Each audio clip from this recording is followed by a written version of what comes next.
Hey guys, it's Will here. Sorry I haven't done a video for a little while. I've been playing around with ChatGPT and AI and programming and even TradingView. There's a Pine script so you can do strategies, back test stuff. So hopefully I'll be able to come up with videos potentially in that area as well, which is related to stocks and things like that. But I just thought I would go through some stuff, a quick review of the markets. And specifically, I'll probably talk about crypto, Bitcoin in particular. So let's just get into it. So in TC2000, which is what I'm using, I've got this watch list called markets. So I've got NASDAQ, Dow Jones, IWM, Russell 2000, S&P, but I also added a few currency things in the VIX. So the VIX is the volatility index. Usually spikes up when there's a crash or a fear of that, or yeah, stuff like that. Anticipation of a Fed speech or something like that. I've also got short-term interest rates and long-term. TBF is the opposite of TLT. So when TLT goes up, interest rates are going down. So you can see here we're below the 200-day moving average in the 50. So there's a chance, interest rates at this point, could head down, but they're kind of supported at this. I don't know if I turned on the lines. Yeah. So there's a support, around this point. So, basically would have to break that and establish a lower interest rate, which the market is anticipating, but the market rates could stay stable or go up even if inflation's bad. So we're not out of the woods, so to speak. But in terms of the markets, like if we look at NASDAQ, I'll turn off the lines here, but what you can see happening is we had this really long downtrend. We broke it. If I put the lines back on, we broke this line here, this one on the angle at the high points. I drew a line across. We broke it from a sort of a double or triple bottom here. But we got up above the 50 and then it pulls back. A lot of times what happens is, you might buy when it crosses the 50, which is fine, but it pulls back. But it actually came back to the 50 and bounced off of that. So right at the 50, pretty much. And also the 50-day crossed over the 200-day. So now you have the 50 above the 200, which is a bullish situation. If we go to the weekly chart, you can see we had this huge run. We crossed below the 50. We bounced. This is called the blue ice failure. Like it came back, bounced. It's bounced a few times, lower highs, lower lows. Had a sort of a double bottom-ish. And then came back, supported at the 200. This is a week, 200 week. But now if you look, there's a bunch of things. So you have a weekly cross of the MACD or price percent oscillator. We're above the zero line, above the 50 week, in an upsloping, momentum. So basically, so that looks really good overall. So you could get pullbacks and things, but I mean right now that looks really good. Similarly, if we go to S&P, not quite as strong, I don't think. It's still above the 50 and the 200. It's pretty decent, actually. But if you look, I've got these columns here. I put year to date, 90 day, 30 day. So if you want to do like, this is 30 trading days. If you want to do a formula, I just went close minus the close dot 30. So that's like 30 day, close 30 days business trades ago. And divided by the close. So that gives you a percentage times 100.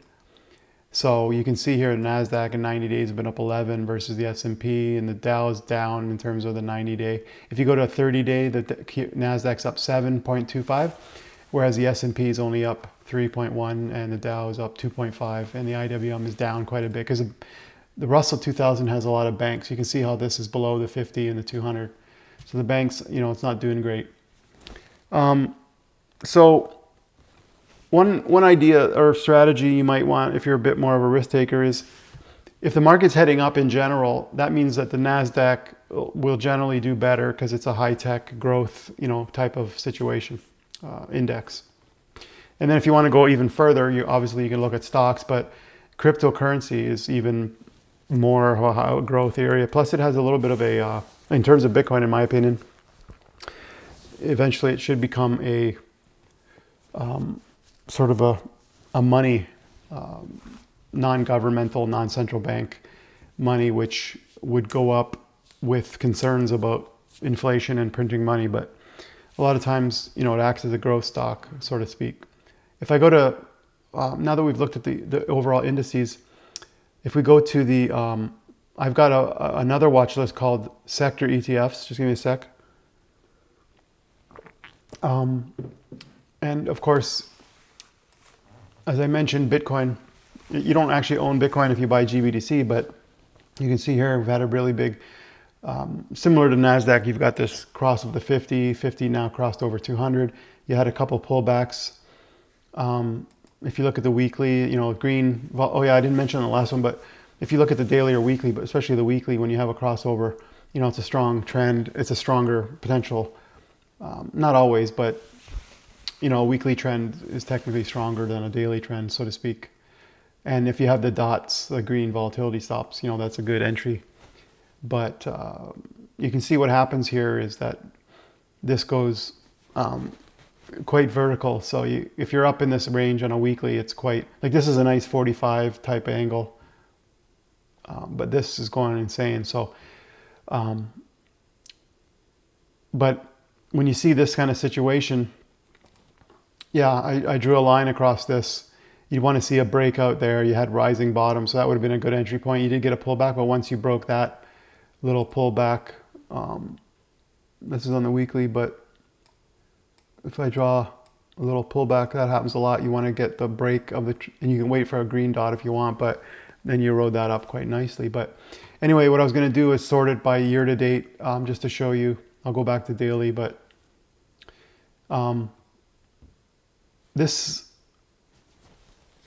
what I do is I don't really look at the GBTC in terms of the technical analysis per se. It does work, but I'm looking at the Bitcoin price itself, and it was sort of stuck at around 28,000. It needs to break above, 30, 31, which is similar, like just to get a relative sense, like you can see here, that we needed to break above that, support.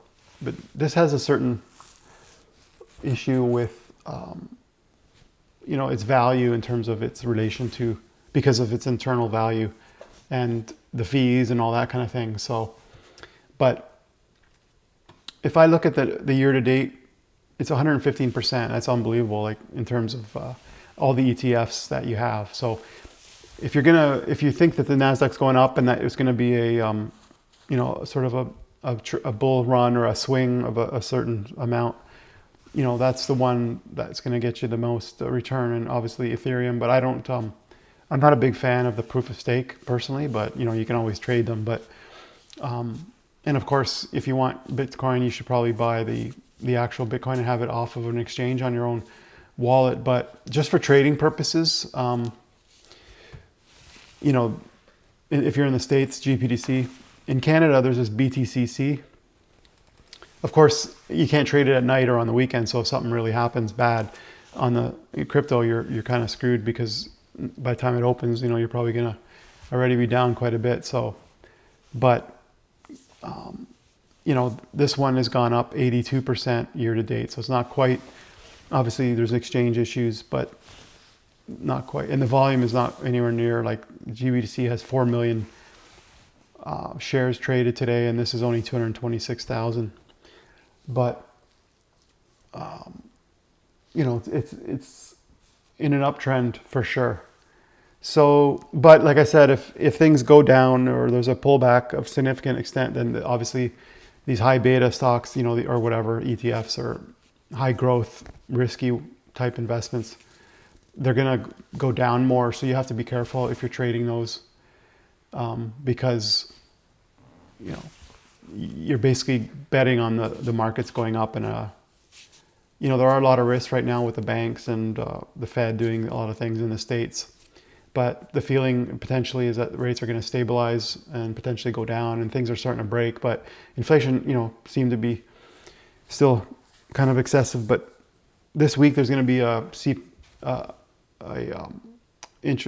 inflation reading,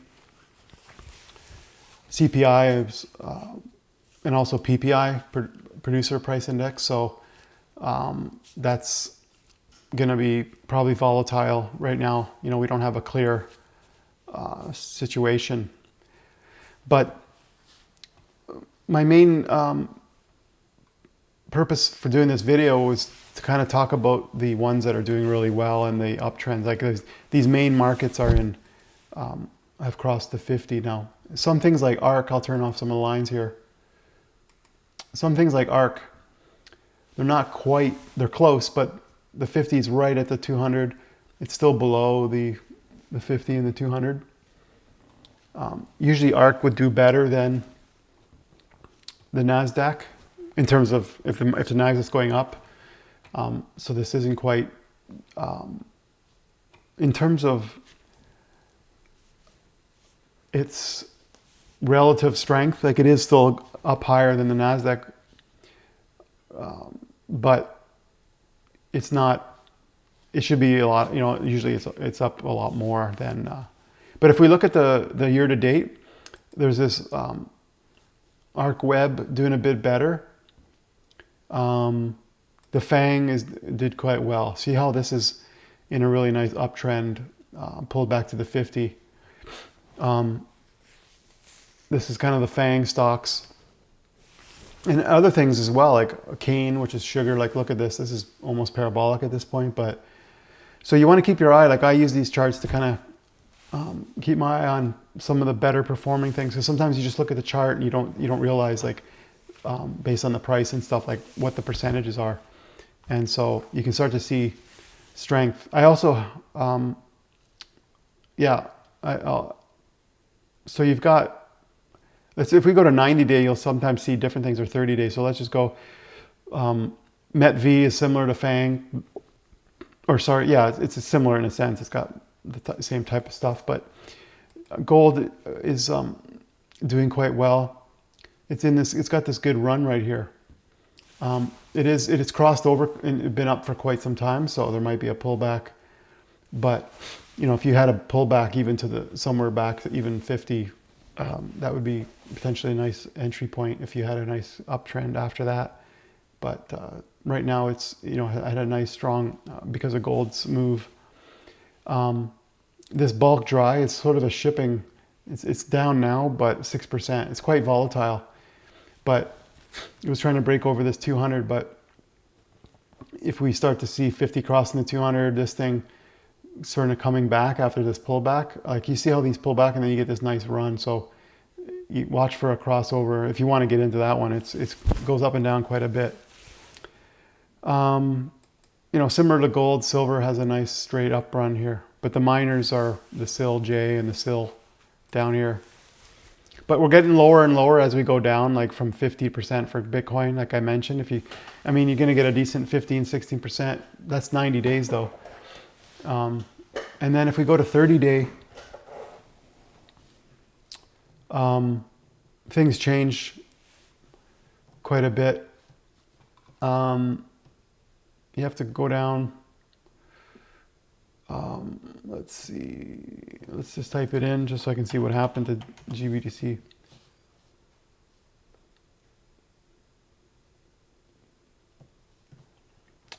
What happened? I'm not seeing it.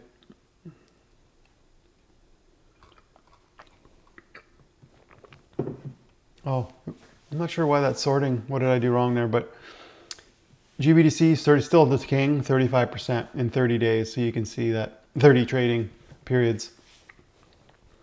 So like I said, at multiple levels, if I go to 5-day, GBTC and Ethereum are the top. So 5-day, they're the most gains. 30-day, they're the most gains. 90-day and sort of year to date, which is close to 90-day, but not quite because it's the periods, not the 90 physical calendar days. So in every category, Bitcoin is above everything else.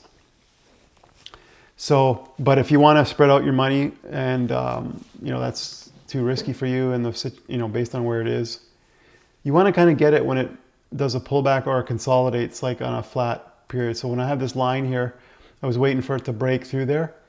And this is kind of your recent low that you'd be as your stop. And then here, you can buy it, like if you see this pullback and you get a green volatility stop, you can buy with this as your recent pullback, your stop. But what I did is I drew this line here and I waited for a break. But when it breaks, you got to figure out, you're going to put a stop at the recent low, like say at the 50 here, where this little white candle is. And then you had another pullback here, jump back up again. So if you get in right there, it's above the 50, it showed support. You can jump in right there, and then you got your stop down below this 50 right here. So you always want to think about where your stop's going to be. Those are all really nice because you're above the 50 and the 200. But like if I do a sort by 30 day, which is a month, not quite a month, maybe actually more than a month because of the periods. Like I could do 20 day or something like that. That would be 20 periods, which would be roughly a month. But if I do 30 day, you can see GDX. You see that's that run right there. Still PSLV, that's the Sprott silver, which is a good one if you're going to actually, if you want to have this, the physical solo to back it up. SIL-J, as I mentioned, miners, we're right near a resistance line.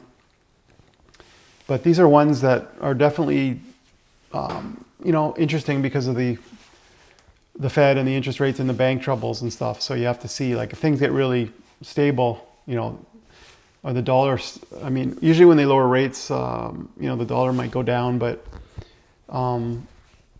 it's sort of a fear-based investment a lot of people have. They didn't buy this when they saw all the money printing per se. They just see it, when there's wars breaking out or banks start to go have troubles, they might buy this. So we'll see what happens, but it should be going up because of the increasing fiscal problems that the government and the Federal Reserve has. But so you got your silver, you got your, like I said, the cane, the bulk dry. There's gasoline. It's doing pretty good. It broke over. You can see how it broke. Like if you bought here and say when it crossed, if you didn't sell up here and it comes back down, you're basically going to get stopped out because your stop would be down below here. And then, but if you get in when it crosses again, this drop here, then you can ride that up. But usually if you're waiting for a lower high, you might want to wait for it to pull back, like here where it pulled back and then it went up again, or this one here. But, and then you might want to sell like up in this range, at least for starters, because it's likely to pull back at the resistance lines. Esports has done really well. So you can see, like when I do these sorts in TC2000, oh yeah, by the way, you should get, if you want a trial, free trial or $25 off your subscription, check out the link in the description below this video. But this way I can see things like esports, which is the video game stuff that's done really well because it's above the 50. Anyways, we'll talk to you in the next video. Don't forget, check out the link in the description for TC2000 and other things like TradingView that I use. And good luck with your trading. Talk to you later.